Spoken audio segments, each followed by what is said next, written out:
and we're fresh from the Million Nasty Women March in D.C. We made history. Yes, we made history because Pussy Power took over D.C. Okay, so I'm also really, really, really thrilled to be reading with my really great friend and LA punk compañera Alice Bagg. We've had parallel lives. Alice grew up in East LA, I in West LA, and then we converged in Hollywood. And we've just been friends for a really long time, and I was really happy to spend the weekend with her in March in DC. It was so great. Thanks, Alice. So, I'm going to begin with an anecdote. This is something new.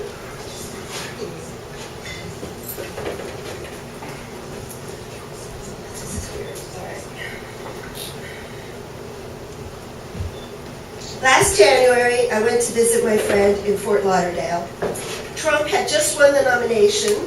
While I was riding the bus to my friend's apartment, I looked out the window and I saw big Trump signs on the lawns of front lawns of many houses. I felt a pang of panic in my stomach, as if I was on a free-falling elevator. I immediately got a hold of myself and reasoned, no fucking way.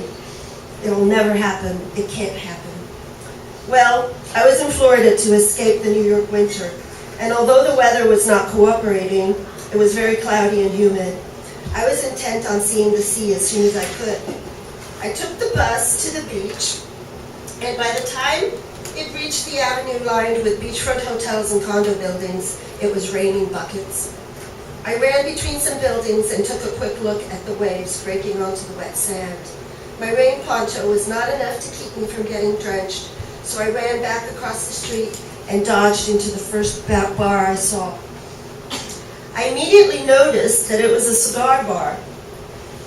So I took my beer and moved to the far end of the bar to avoid the smoke. At the front of the bar sat a man, puffing away at a cigar. His face was the color of terracotta, all crinkly and leathery, from a lifetime on the sunny golf course.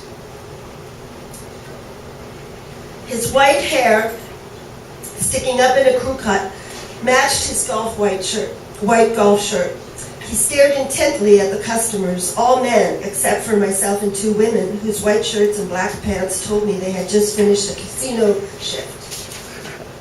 He then stood up and dramatically walked up to the man next to him and loudly asked, "You gonna vote for Trump, right?" The man answered, "Yes, sir." Then he walked up to another man and asked the same. "You bet," the man answered. Then it was the two women's turn. "Of course," said one. The other just giggled and blew out smoke from their cigarette. By this time, I started shooting dagger stares at him in an attempt to communicate. "Stay away. Don't you dare come near me." He was already by the guy closest to me, who replied to him, "Damn right."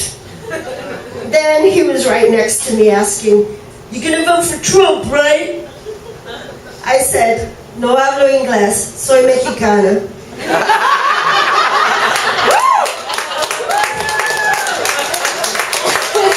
His leathery jaw fell open, making the ashes from his soggy cigar drop to the floor. Okay, beer break.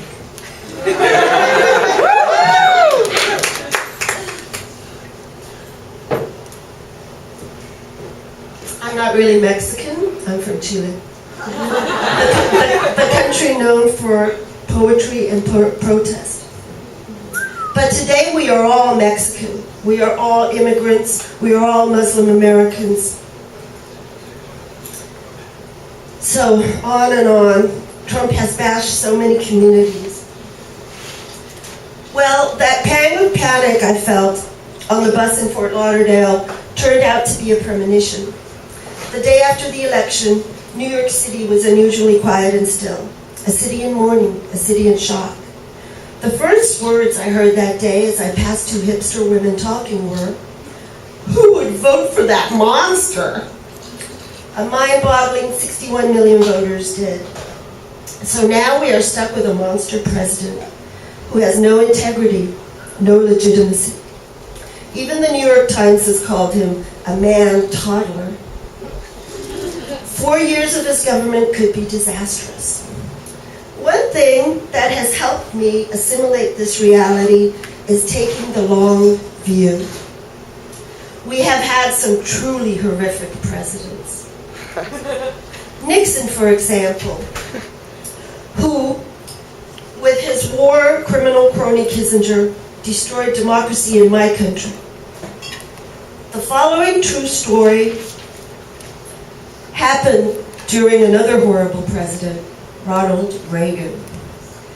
This is an excerpt from Girl's Guide to the Road, which I wrote for a book for musicians called Tour Smart. In this post-9/11 time of increased violence and human rights abuses along the border, this is a special note to musicians of color. Unfortunately, racial profiling is inevitable, and you may find yourself getting singled out by Border Patrol and detained for no reason. This, incredibly enough, is what happened to me during the 80s while I was touring with Brian Brain. We were driving out of El Paso, Texas at 3 in the morning. 2 Border Patrol cops pulled us over. Whoever turned the police pigs in the 60s must have come across these guys. Their round, red, mustache faces bore striking resemblance to Porky.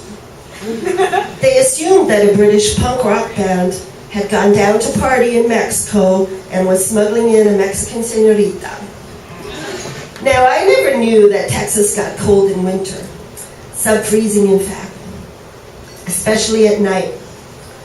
Previously that day, we had come across a particularly fine thrift store and stocked up on 70s plaid fashions. It was around the time we had our own label called Plaid Records. Our slogan back then was, if it ain't plaid, it ain't bad. So we found it fitting to sport plaid.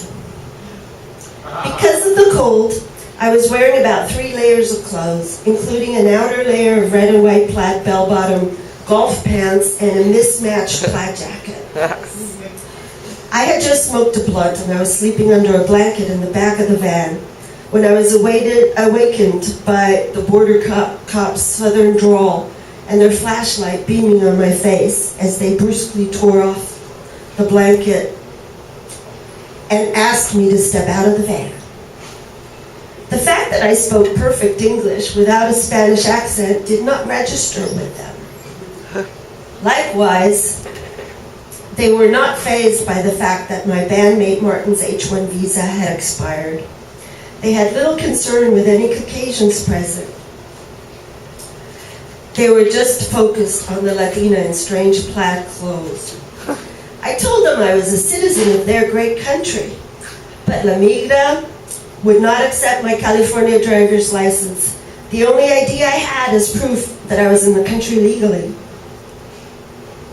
I argued that I was within the U.S. and that I was not required to carry my passport, but they would not listen and detained me in a bungalow for more than an hour, interrogating me on U.S. history and civics because their computer system was frozen. Who was the president during the Civil War? What was the year the U.S. gained independence? I answered correctly, so they moved on to more personal questions, such as, where did you go to high school? Who was your kindergarten teacher? Meanwhile, the band and crew waited nervously outside, fearing their bass player would be deported. I started to imagine myself looking for work in a maquila in Juarez in my plaid attire. Eventually, they let me get back to the band, our van named Doris, and the road before us. May this not happen to you, my black and brown brothers and sisters. Carry your proof of legal residency or citizenship even if you do not plan to leave the country. These are dangerous and intolerant times. Beer break.